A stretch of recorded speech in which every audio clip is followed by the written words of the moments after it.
Are oils problematic from an omega-6 perspective? And if so, are there certain oils that are worse than others? Oils show up in everything, like we spoke about before. The worst, if we cut to the worst of all, anything that's deep fried. If we think about the if we think about an avocado, which is rich in fats, polyunsaturated fats, when you cut open the avocado, you see it oxidize, it goes brown. This oxidation process happens to all fats, and it happens to them rapidly. So if we're consuming anything that's deep fried, we have oils that have been oxidized, exposed to the air, but at a much greater level, because when we heat these oils, it dramatically increases the chemical processes that are involved in oxidation. So a restaurant fryer, which takes these oils and then it heats them over and over again, results in a really oxidized high omega-6 oil. So then we've got an oxidized version of things such as sunflower oil, which has a omega-6 to 3 ratio of 19 to 1, and then only worse from there. Safflower oil, commonly used in the deep fryers, which is infinite. It's got 21 grams of omega-6 per ounce, no omega-3s whatsoever. Sesame oil, 138 to 1. Grapeseed oil, 696 to 1. Corn oil, 46 to 1. So we've got these massive omega-6 to 3 ratios, and in fact, in many cases, no 3s at all. And then we oxidize the heck out of it, which adds a whole bunch of extra problems, because oxidized omega-6s are entering the body, and they can then steal electrons from the outer cell of our membranes, which in turn then breaks down, remember, into the eicosanoids, and then we've got more inflammation. Those are some big numbers. Those omega-6 to omega-3 ratios were much larger than I expect them to be.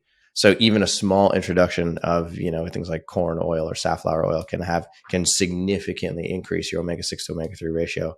And I hear this a lot from people. They're like, oh, well, I just have a little bit. I just use a little bit when I fry my foods. I just have a little bit in the pan.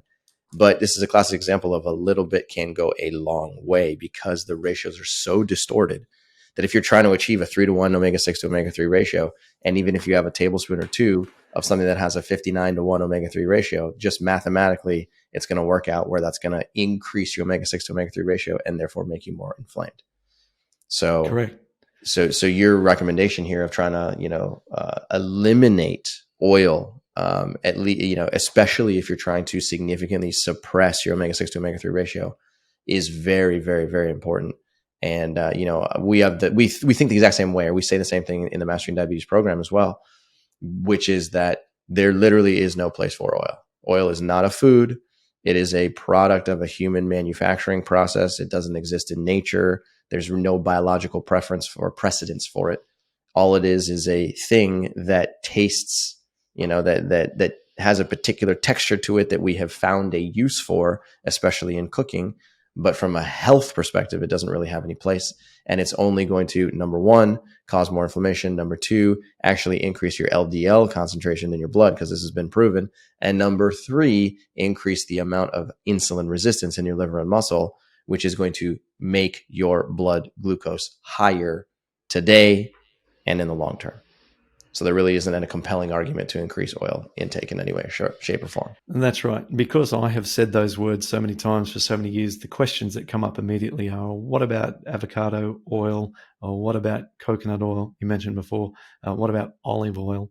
And so olive oil actually is mostly omega-9, so it doesn't really interfere as much with this sort of process of creation of the long chain fatty acids. Our body makes it itself in the body, so we don't need to consume it. That's first of all, we're not missing it, so we don't need it.